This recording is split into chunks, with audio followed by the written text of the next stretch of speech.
think what's happening is, particularly very bright women, they're made to look like fools. And one thing I've noticed, for instance, when I had a situation with Julian, he had been quite ill. He was on painkillers or antibiotics or something. He certainly had surgery. And at the same time, he was really upset. And then we had a situation where he called the police, and he probably wouldn't have done that if all of those things hadn't happened at the same time. It was a very strange, he was really out of character for it.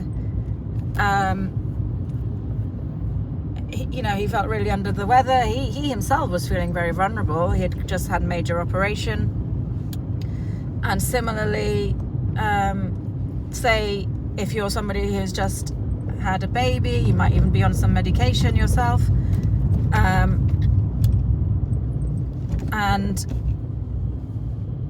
And basically, I think they're trying to show that particularly brown women are not capable of working to optimum level and being a mum as well. Of course, not questioning authority, not questioning what's going on, not taking non-prescriptive, non-NHS ways of dealing with things, or rather non-treatment ways of dealing with things. For instance, I cope with a lot of stuff by walking, drawing, all of these kind of things. I don't get that upset because of this.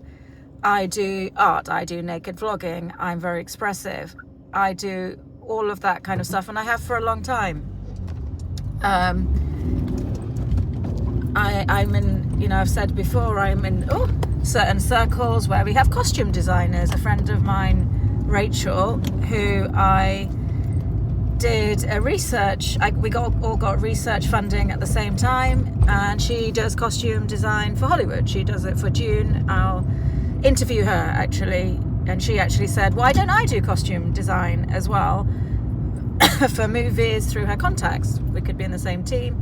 Her name doesn't always appear on the movie, but she's part of this crowd. That's what happens if you're in fashion. And part of that, you have to promote yourself as someone funny, as someone who gets in with that crowd. You might not have many followers, but the people who do look at you are, actors or production companies rather. Actors probably ignore you, but production companies need these kind of characters.